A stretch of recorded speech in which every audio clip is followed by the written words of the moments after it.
Welcome to Connect Inside Out, a digital talk show by Shankara Online, where we go beyond titles, beyond achievements, and explore the person behind the journey. Today's conversation is with someone who has spent over 35 years in the world of sales, business development, and leadership across industries and across some of the most challenging environments. From starting his career as a medical rep to handling key accounts at Xerox to playing a pivotal role in the growth journeys at Airtel and Pearson India, Mr. Ramanand's journey is not just about growth, but about resilience, adaptability, and staying grounded through it all. What makes my conversation with Mr. Ramanand interesting is not just what he has achieved, it's how he has navigated pressure, handled teams of people, and managed life through constant change. Because, let's be honest, sales is not an easy career. It comes with pressure, uncertainty, targets, and tough decisions. And yet, some people not only survive, but they also thrive. So today, we are going inside that journey. We'll talk about the realities of sales, leadership lessons from the ground, the challenges of working across diverse markets, and the human side of it all: mindset, balance, and life philosophy. If you're a salesperson, a manager, a founder, or even someone trying to figure out how to handle pressure and people better, this conversation will give you something real to take back. Let's dive in. I'm your host Manjunath, and this is Connect Inside Out. Mr. Ramanand, welcome to the first episode of Connect Inside Out. We are honored to have you on this show. Thank you very much for accepting Thanks so much. this invitation. Thank you so much. 6+ years in high pressure sales roles. What is that one truth about sales that nobody talks about, according to you? Okay, so my journey has been for over 3 decades.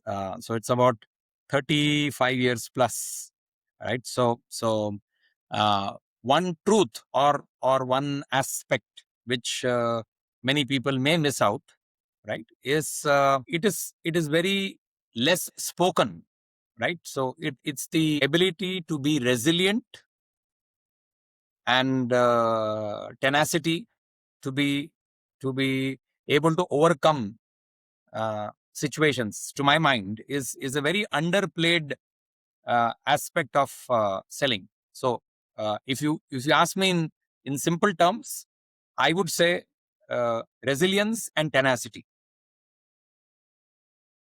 Yeah, I see that.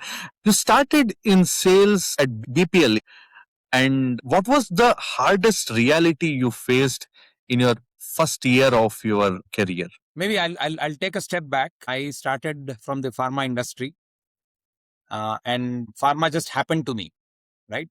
It is not that it was planned. It is that I got an opportunity. I met the people and came on board. So pharma selling is my first tryst with sales, right?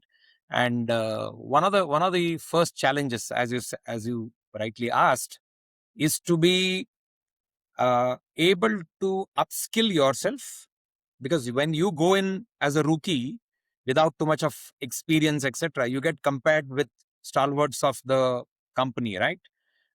Nobody gives you extra leverage just because you're a newbie. So one of the key challenges in the first year was to be able to upskill yourself and build capability to be amongst the tribe, right? Because only when you get accepted as part of the tribe will you be in a position to sort of move forward in any organization, right? Whether it's a small or large organization. So the biggest challenge in the initial stages was how do you understand the industry landscape, master the product proposition, right? Understand customer behavior, customer segments, processes, etc. Like any other industry. I mean, whether you join sales or any other industry, I think the basic tenets, by and large, remain the same. So this is, to my mind, what I faced in my initial days. Today's generation, so-called Gen Zs, you know, many people say that there is a lack of temperament in this generation, and they often just keep switching with very less patience. Is there any point in your early days of your career you felt like quitting, or feeling that, oh, I entered the wrong room, maybe this is not for me? Your question was primarily focused on Gen Z. So obviously, I don't want to sound preachy, and my gray hair should not end up being a sermon sort of thing. But I guess whether it is Gen Z or any other aspiring sales professional, um, let's understand one thing: sales is a profession of guaranteed failures, right? It might sound like a paradox. When you say guaranteed failures, not everything goes as you expect it to be. So there are no set patterns. There are always the unknown situations which one encounters. However successful anybody is as a sales leader or a business leader. So this is for sure. But I think your question was whether did I feel at any point in time At any point in that time, this is too much for me, maybe I'm in the wrong place, etc. uh, I didn't feel these exact elements, but yes, as I said, I was overwhelmed by the demands of the job per se, right? As they say in cricket, you can do a lot of net practice, but once you get into the field is when you actually play the game, right? true, So once you true. start playing the game, you understood the demands of the profession. How do you quickly scale up and manage short falls or failures, etc. I think I was fortunate that very early in my career I had good mentors and guides who instilled the basic tenets uh, of being able to assess the situation, right? When you are failing, when the results are not as per your expectations, you need to take a pause and assess the situation.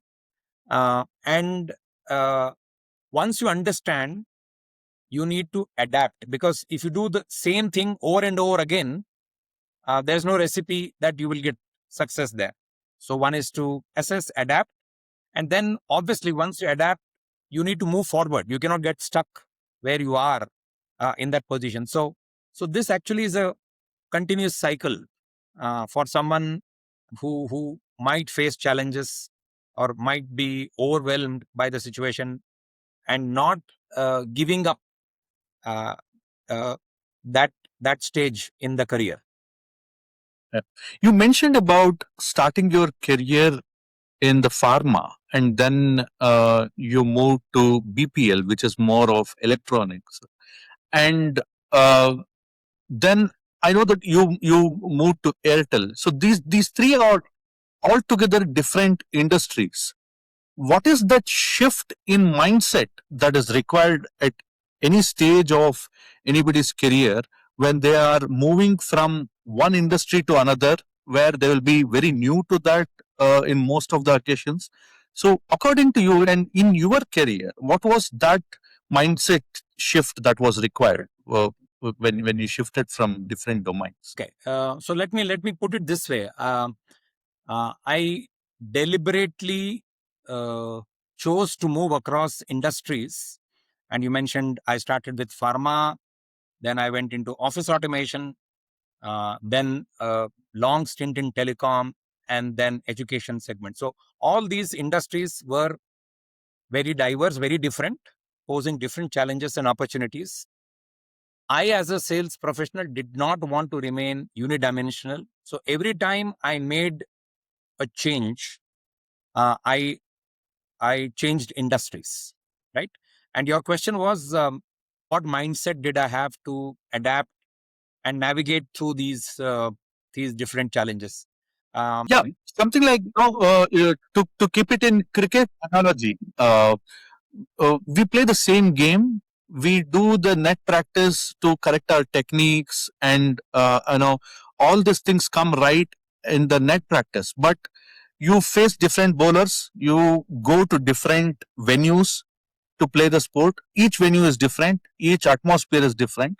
So, what is that something that shift in that mindset? So I think to simplify life of a salesperson, you have targets for the year, targets for half year, targets for the quarter, targets for the month, and targets for the week, right? So you actually break your month into weeks and days. So every day is a different challenge, right? So just to build on an analogy, you're playing on different pitches every day virtually, right? Facing different bowlers. Coming back to my journey, I think some very very basic things, and I'm not going to talk a lot of gyan here, right? I think what helped me navigate was a very clear sense of purpose, right? What is that one wants to achieve out of the opportunity which is available to me? Because during my career, though I changed industries, I also was fortunate to do different roles within the same organization at many occasions. So the sense of purpose has to be very clear. Secondly, it has to be persistent in terms of your efforts, right? You cannot expect to do a certain activity and get a certain result day after day, month after month. So you have to be persistent in your efforts to that extent. The other mindset was, when you move across industries, as I said, customer segment is different, landscape is different, industry dynamics are different.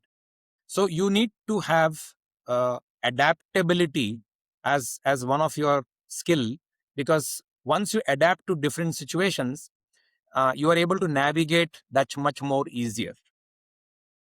The other aspect is discipline of the self, because more often than not, while you can control the controllables, you cannot control what happens outside your circle of influence. Absolutely.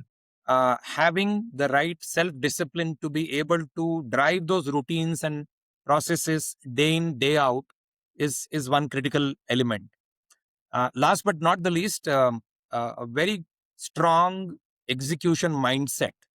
In terms of being able to deliver results, you need to have certain inputs, certain steps, which actually deliver a certain result. So it's actually a process where you take 10 different steps to be able to achieve the result. So to put it in simple terms, the acronym is SPADE, SPADE, which actually defines these various elements I spoke about. Yeah. Look, while you are mentioning these, a quick thought ran through my mind. It is not easy, right? It's a pressure driven, or rather very high pressure job role that anybody may want to take up in the profession of sales. So there are a couple of things that comes to my mind when you mentioned about these aspects. What separates an average salesperson from the top performer in your experience? You have led teams, you have worked with different industries, different people from different mindset, and this is something that interests me to know from you on what separates average and the top performer. Let me paraphrase this question differently. Um, uh, what does it take for somebody to succeed? Yeah. Right. And in order to remain successful for long periods of time, what does one do differently from the rest of the crowd? Right. So let me try and answer this question in these two parts. I think sales, while the generic understanding is one needs to be a very slick talker, right? A great personality, fantastic communication skills, right? Ability to, in the colloquial terms, sell a comb to a bald man, right? You must have this ability, etc. But far from it, it's a very systematic approach to be able to deliver customer expectations through your products and services. Does not matter what you sell, whether you're selling shampoo or whether you're selling uh, aeroplanes, right? So the basic attributes remain the same, unchanged. However, the industry, customer segment, buying processes may differ, right? So while there is a lot of pressure, understandably, because you're running behind targets and revenue growth, etc., but there is a lot of satisfaction, professional satisfaction one gets at the end of the day of having delivered expectations of the organization, but more importantly, expectations from the self. So, in simple terms, there is no pain, no gain scenario. But if you ask me, as a sales man, sales manager, sales leader, and a business leader at the end of my career, what remained in my mind was, if you stay on course, do the right things, results ultimately fall in place. Absolutely. Right? While there is a lot of pressure, but you must also be able to have a method to deal with the pressure. Because whether not with sales, irrespective of whichever profession you are in, pressure is a part of corporate life. Whether you are a finance professional, whether you are a marketing professional, whether you are a supply chain logistics professional, whether you are a technology professional, whatever be the role you have in any organization, pressures are part and parcel of one's life, right? So at the end of it, as far as my life is concerned, I think I derived a lot of professional satisfaction, and those small milestones which you set for yourself, and when you reach them, it gives a lot of professional satisfaction. You mentioned about guaranteed failures. And can you share one failure in sales that taught you the most in your early days of your career? If you can go back to, what is that one failure that taught you the most, according to you? Okay, this is a tricky one. I've had 36 years of my selling life. There have been many failures, possibly more failures than successes one has had. But I think while it will be very difficult for me to recount a particular failure, but let me tell you uh, uh, of approach to life in terms of dealing with failure. And the reason why I said consciously that sales is aligned with guaranteed failures is because you can control the inputs, right? You cannot control the external environment. It's dependent upon a lot of variables, right? You did everything right. You made the right selling pitch. You made the right selling approach. You followed the process, etc. But there are other factors which come into play, not just price or proposition or product, etc. There could be other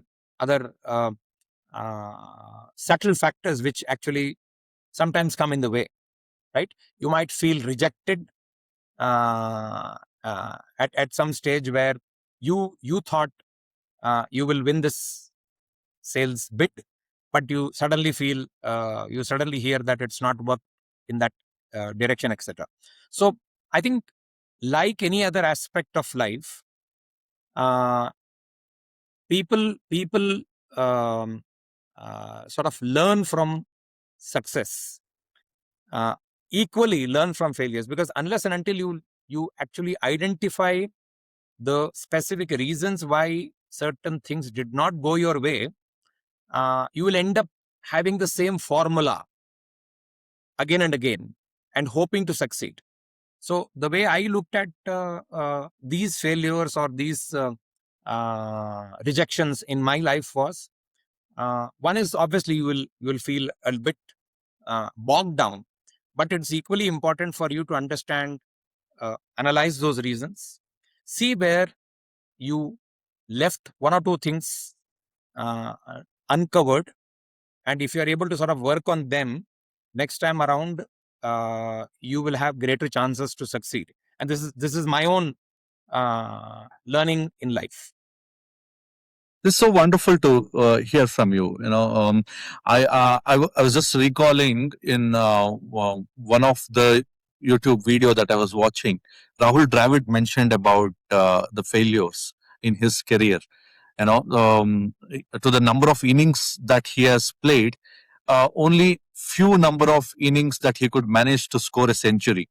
Then most of the innings were the two-digit figures that he got in his innings, and it's something to do with the mindset, right? And as we talk about this, and you mentioned about the dejections or the rejections that people face, one thing that I'm more keen to learn from you is, in large organizations where there are multiple decision makers, multiple processes involved, how do you actually build trust with the decision makers? Like you said, um, sales, like, selling a comb to a bald person, like kuch bhi karke sell it off. This is one approach that we commonly see in sales professionals in their careers.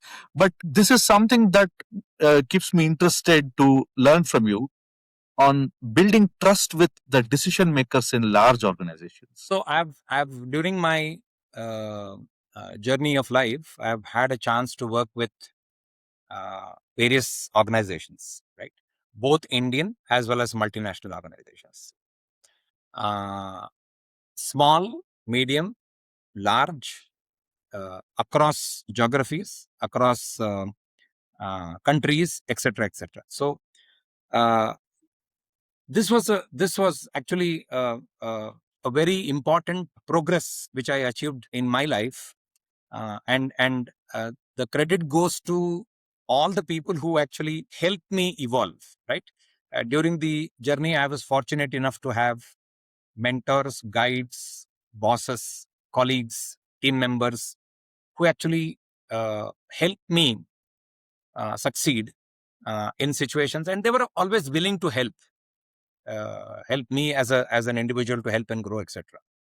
So when you look at large organizations, most of today's organizations are matrix organizations, right? When I say matrix, the org structure is not always defined in a linear way, right?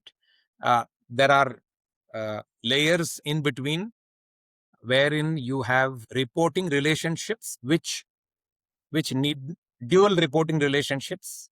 Sometimes your input, your output depends upon one or more than one individuals in the value chain. So when you look at such large organizations, I think one element which is most critical, and that's been my uh, learning of life, is you must have the strength of character. Right? People actually watch what value systems you bring onto the table. Right? And I use the word watched and not judged. Right? So people watch what value systems you bring onto the table. How do you handle adverse situations? Important, Right? right? How are you as a team player? Are you dependable? You spoke about Rahul Dravid, right? So the reason why he was called Mr. Dependable was because he stood up to situations. So this is one element which people are keen to evaluate. One of the elements which worked for me, to be very clear, is how can you stay grounded, right? In favorable or not so favorable situations. It's actually personal consistency, and people watch, and especially when you're working with colleagues or reportees, uh, this is something they would like to assess you. I mean, you're constantly getting tested. It's like writing an exam every day at work. You constantly get it tested. So personal consistency is one trait which actually helps you, where people are able to relate to you as a person, as a leader, as a team member, as a co-worker, as a reportee, or as a superior, whatever the role you may have in the organization. That is something which helps you build your personal branding within the organization. And personal consistency and your values help you build trust, right? You will only build trust with someone whom you can relate to, whom you can identify as someone who will be consistent and not Level. keep changing his position. Yeah. Whether somebody can depend on the advice, inputs, suggestions, opinions, points of view, etc. All this actually packages as trust, and this, and you have to keep depositing on this every day. It is not that you have done, have secured your trust and there ends the matter. You have to keep depositing on this trust building Honored about that. every day. Only then can you get sort of trust back from the other individual. Yeah. We've spoken so much about sales so far, right? And about the things that you did right in your career, which helped you climb up the ladder. You have led teams of various sizes in your career, and from different backgrounds people come and work together. They have different requirements, right? uh, what changes when the team size grows? For one person, yeah, there are certain principles that we put, there are certain ways of working, and we go by that, we push ourselves. What changes when the team size grows? Okay. So, when the first time you become a team leader or a people manager, and it is, I have been witness to several such moments in my life. And once the best salesperson typically ends up becoming a sales manager. Now, whether it's a right or wrong thing, we can keep debating. You get promoted to lead a group of people because you are good in your job. But unless and until one understands how to work with people, just because you are best in your job does not automatically make you a great people manager. So put it this way: as far as people is concerned, we must understand that you deal with humans at the end of the day, right? All of us, whether it's small teams or large teams, come with our set of beliefs, strengths, shortcomings, prejudices, points of view, etc., etc. So when you, in today's times, I had situations where you work with direct teams and indirect teams, meaning you have distributors, you have channel partners, and they represent you. They are actually going out in meeting customers day in and day out. So just because I have a team size of 20, 30, 40, that is not the end of the contour. So it extends much beyond. And managing teams is the single biggest test of leadership, to put it that way. One simple difference is, when you manage direct sales, direct teams, you relate to 5, 6, 10 individuals. But when you manage large teams, you have layers, your reportees who are also people managers. They may have people managers below and the frontline sales people below. So it's actually the entire value chain. Larger the size, the more difficult it is to drive work ethics, discipline, values, organization values, not just personal values, organization values, etc. So the difference in managing large, diverse teams which are located at various points across the country, etc., is how do you provide role clarity to each individual? What is one expected to do? When I get up in the morning, carry my sales kit and go to the field, what is the outcome I should expect? Right? So role clarity number one. I spoke about sense of purpose earlier. True. Yeah. Right? Sense of purpose also translates in terms of expectation settings.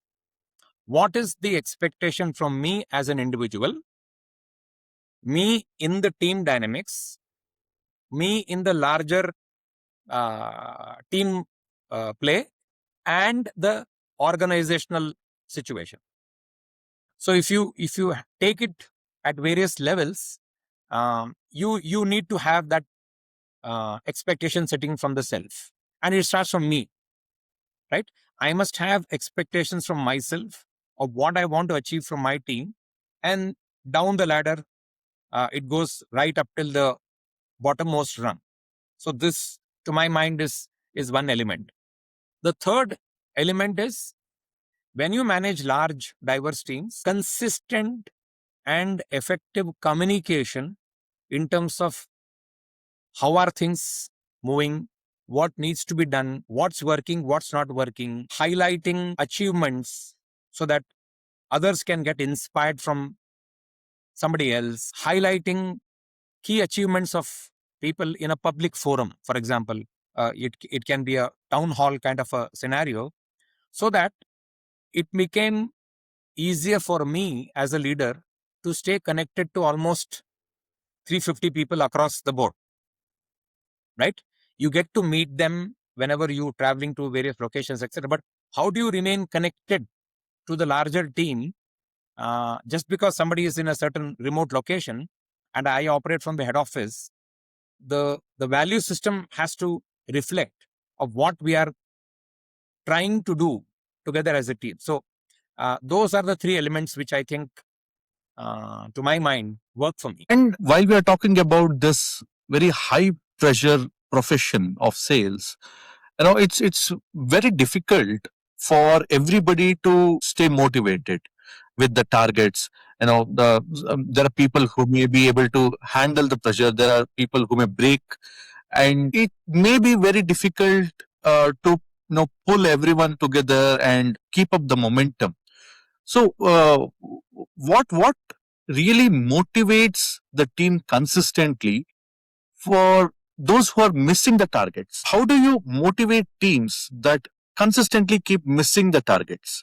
And to as a continuation to this question, at what point of time you should say, okay, this is it? Okay, this is a tricky one.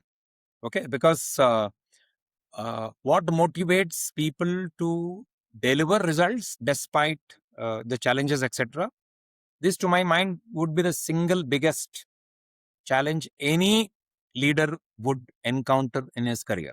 And it does not matter what level in the hierarchy you are there. I think one of the key element is, whenever you manage large teams, etc., I think the measure of success has to be very clearly articulated. What is success for us together as a team, as individuals, as managers, etc.? And I alluded to this about role clarity and expectation setting a little earlier, right? But at the same time, you must also have empathy towards your colleagues, because not every day everybody can become a star, right? And as I said, there are a lot of factors which are beyond your control, which actually the results may not reflect the efforts at the end of the day, right? This is one aspect of managing people. So one of the elements which would motivate any individual is he getting the right inputs? Is he getting treated fairly? Are we living the organizational values day in, day out as leaders, as managers? Or are we not walking the talk? I can't be seen as saying something, preaching something, and doing something else. I have to set an example as an individual, as a leader, as a people manager, of being able to live the organizational values, demonstrate my commitment to the business and the results, thereby inspiring others to follow suit. Right? What motivates any individual on a consistent basis? And I'm talking about performers here. We will deal with the issue which you brought out about non-performers differently. So when you look at performers, one of the things which I realized in my life is nobody wants to get up in the morning and wants to fail. Yeah. Everyone wants to succeed. Sometimes you are unclear about the path. Sometimes you're unclear about the process. Sometimes you're unclear about the mechanics of achieving success, etc. That is where the team leader or the people manager or the leader comes into play and provides that input for someone to do well. Right? And I strongly believe nobody wants to get up in the morning and say, I am going to fail today. Yeah. Nobody does that. It is also important for all people managers to realize that managing the team is not the HR's responsibility alone. Yeah. Yeah. Right?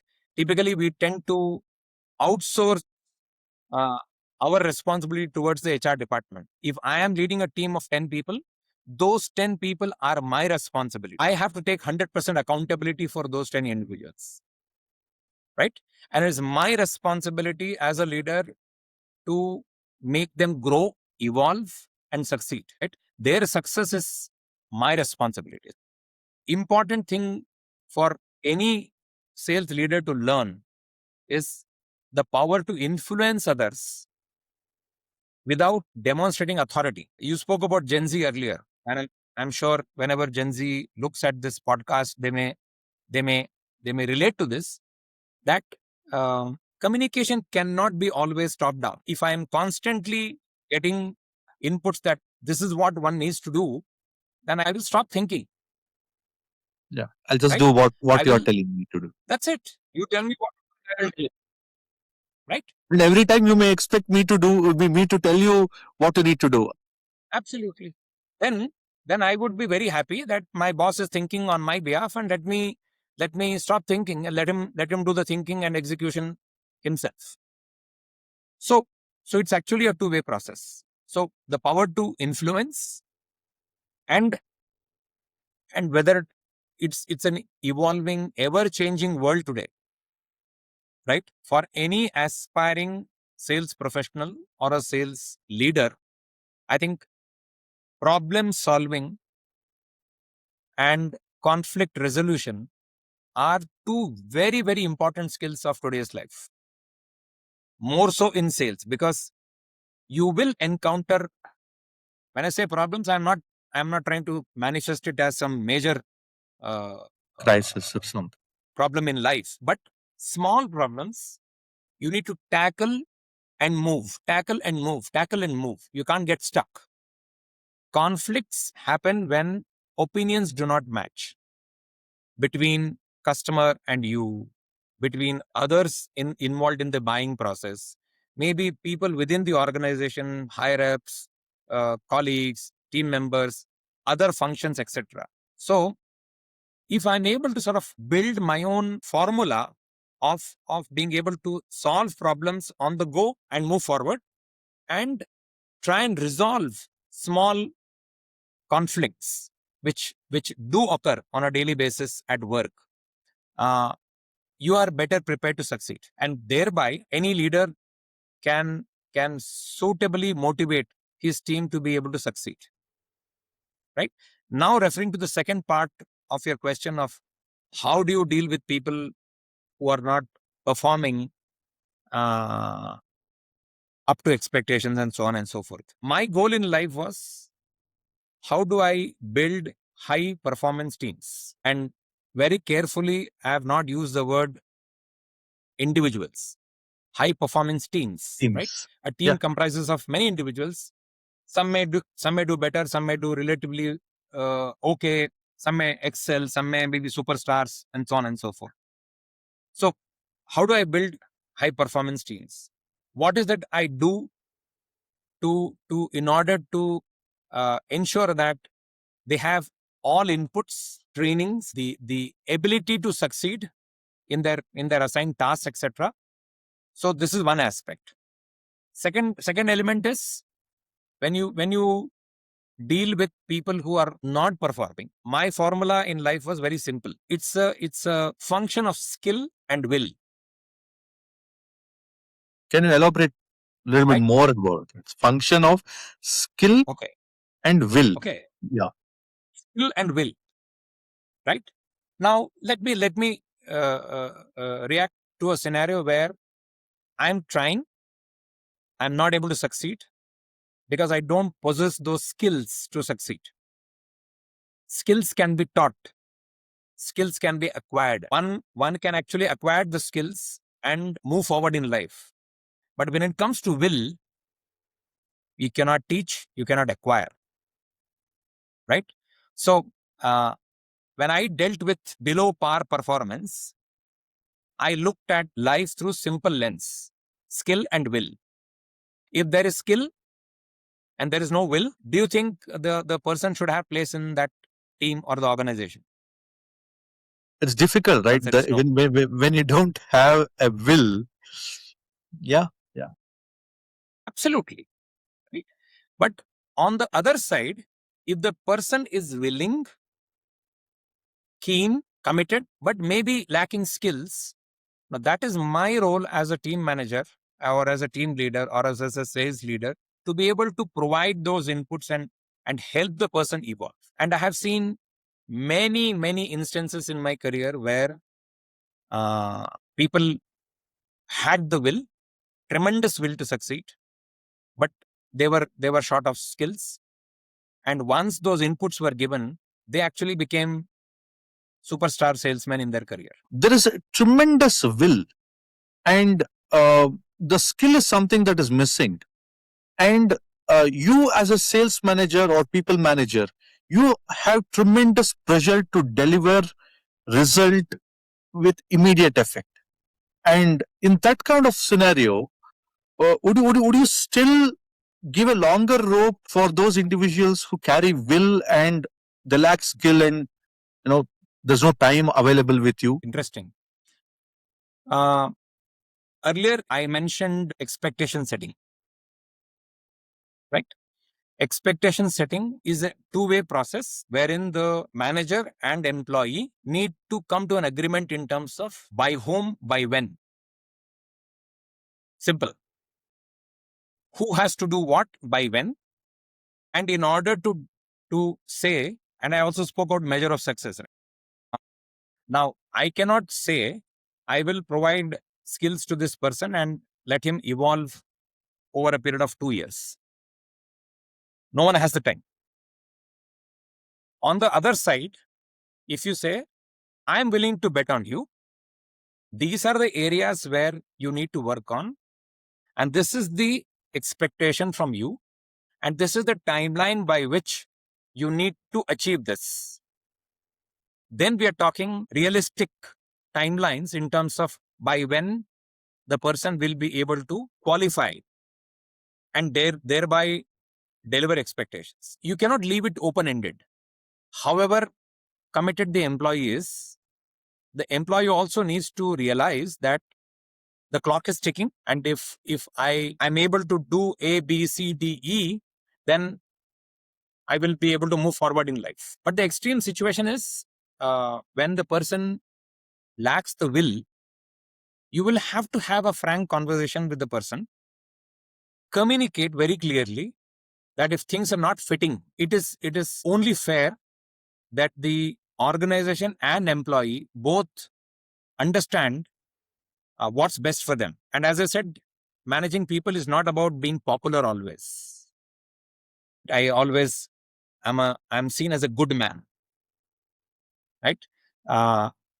Good man in terms of values is okay, but good man in terms of managerial capabilities may not be okay, right?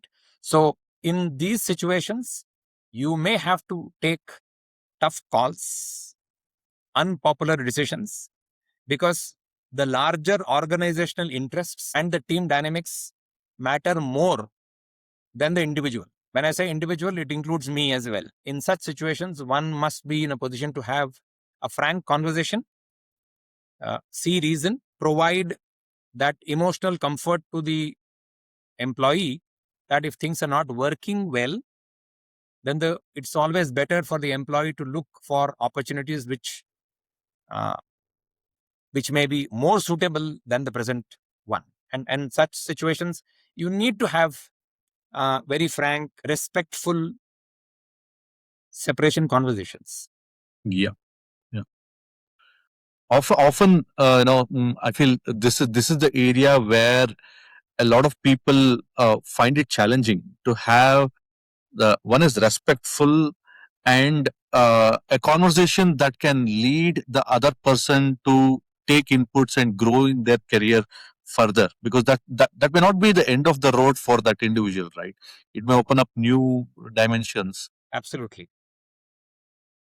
And when we Absolutely. talk about teams, when we talk about managing people for those 30 years, the things that you did for different organizations, for yourself in your professional career, I'm sure there would be a lot of sacrifices, both at your personal front and with the family and dependents who are looking up to you. How did you manage family and personal life? This is a very high pressure profession of sales, and it requires people to travel around, meet people. Most often, it may keep people away from homes for a longer period of time. How did you balance it out? Okay, in one word, I was lucky. Not oversimplifying life, but I guess maintaining the right work-life balance is a challenge for most sales professionals, and I guess generically for other professions as well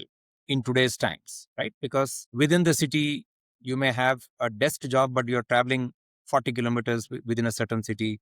There is a lot of travel time, fatigue, physical effort, and so on and so forth, right?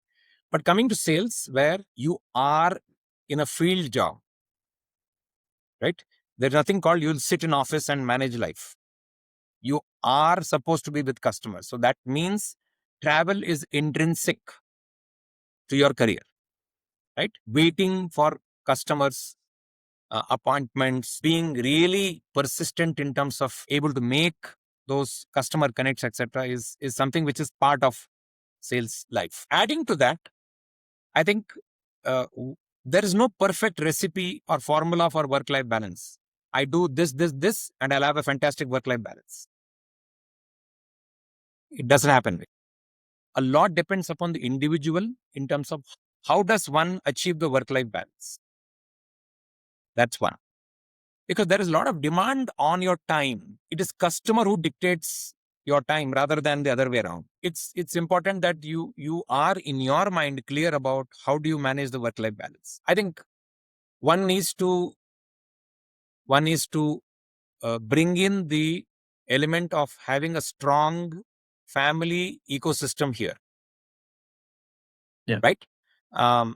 Whether you are a believer on the force above or not, you need to be blessed with the right family ecosystem, the bonding with the family members, because they are the ones who actually ground you from all the pressures you have on the work front. I think in my case, and as I said, I was lucky, or I was fortunate to have the family ecosystem, which actually helped me navigate these situations, and taking a lot of load off me from the work front.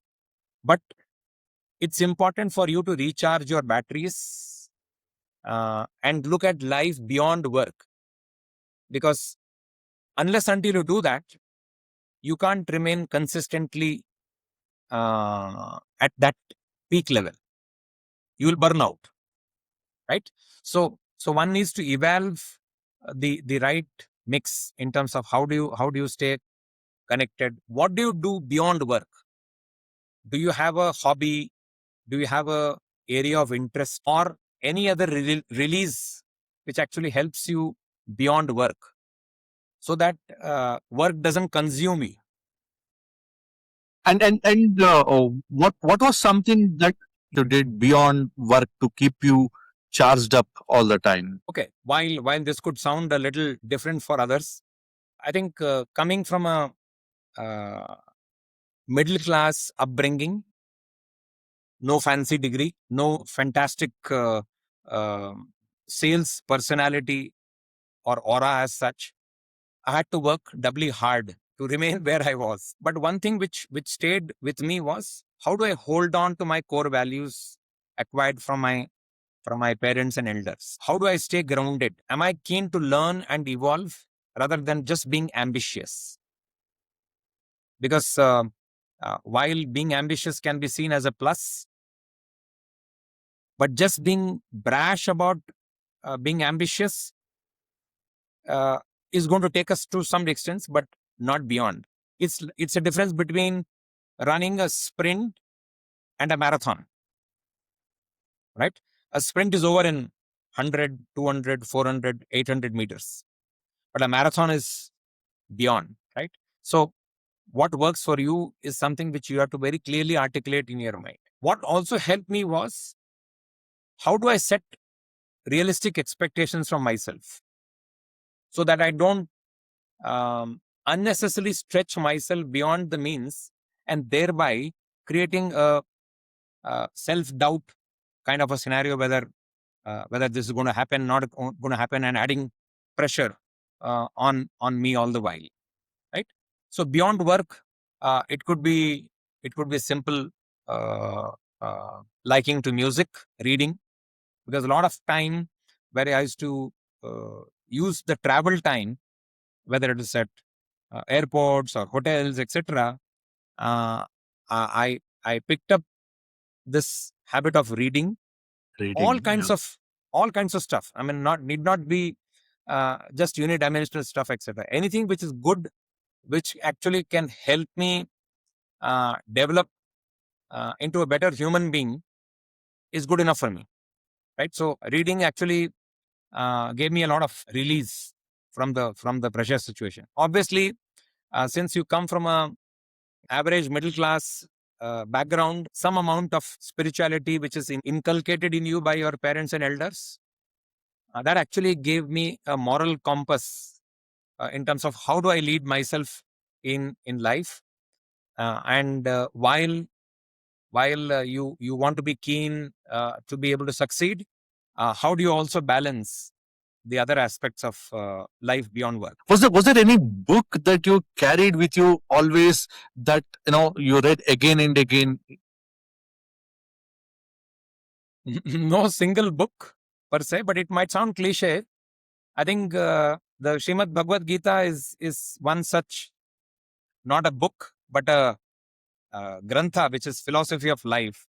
Because many aspects of Gita I was able to relate in terms of modern management techniques. While the context was different, and Sri Krishna delivers his sermon in a different context on the war field, but I guess many aspects I could relate when I said about problem solving, conflict resolution, power to influence, how do you inculcate the right values, etc., without being preachy, right?